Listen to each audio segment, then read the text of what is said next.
Something is wrong with the house next door. Not the kind of wrong where the grass is too tall or the paint is peeling. I mean the kind of wrong that makes every dog on the street stop barking when they pass it. The kind of wrong that makes people lower their voices when they mention the family living there. And the kind of wrong that made me wish I had never looked through my bedroom window that night. If you're alone right now, lock your doors, because tonight's story is called The Aswang Next Door.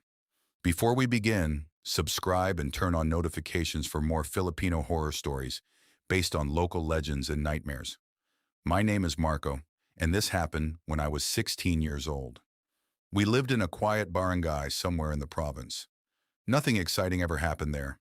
Everybody knew everybody. Everyone attended the same fiestas. Everyone borrowed salt from each other, and everyone had gossip, especially about the old house beside ours. The house belonged to a woman named Aling Rosa. She lived there with her son. At least, that's what everyone thought. The strange thing was that nobody ever saw her son during the daytime. Not once. People would see lights inside the house. They would hear footsteps. Sometimes they'd hear conversations. But when morning came, only Aling Rosa would come outside. Whenever someone asked about her son, she'd smile and say, "Mahiyain lang." Shy. That was her answer for everything. As a kid, I never cared. But things changed one summer. It started with the chickens. Almost every week, someone in our neighborhood would lose a chicken. No feathers, no blood, no signs of struggle, just gone. At first, people blamed thieves, then dogs, then maybe some weird animal from the forest. But nobody really knew. One afternoon, my mother was hanging laundry outside when our neighbor rushed over. She looked terrified. Apparently, her pig had been found dead that morning. No wounds, no bite marks, just dead. And according to the local veterinarian, there was barely any blood left in the body. That was when the old rumors started again. Aswang. Everyone laughed, at least during the daytime. At night, it wasn't so funny. Now here's the thing about Filipinos. We can survive typhoons. We can survive traffic. We can survive family reunions where 12 aunties ask why we're still single. But mention an aswang after midnight, suddenly everyone becomes a professional paranormal investigator. Even the toughest men in the barangay started carrying garlic. One guy taped garlic to his motorcycle. I don't know if he was protecting himself or seasoning himself. A few weeks later, things got worse. A pregnant woman from the next street claimed she heard scratching on her roof every night. Another family reported hearing strange clicking sounds outside their windows. Then one morning, a stray dog was found dead near the old house. People were scared, but nobody wanted to accuse Aling Rosa directly. Until I saw something. It was around 1 in the morning.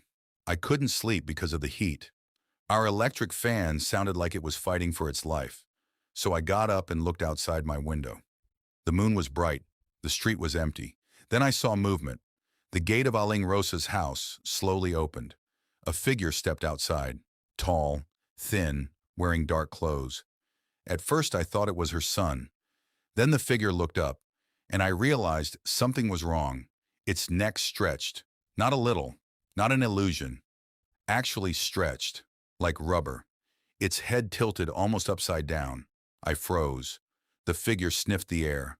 Then it climbed the wall, not over it, up it, like a spider. My heart nearly exploded. I ducked below the window. For several minutes I couldn't move. Eventually I forced myself to look again. The street was empty. The figure was gone. The next day I told my best friend. He laughed.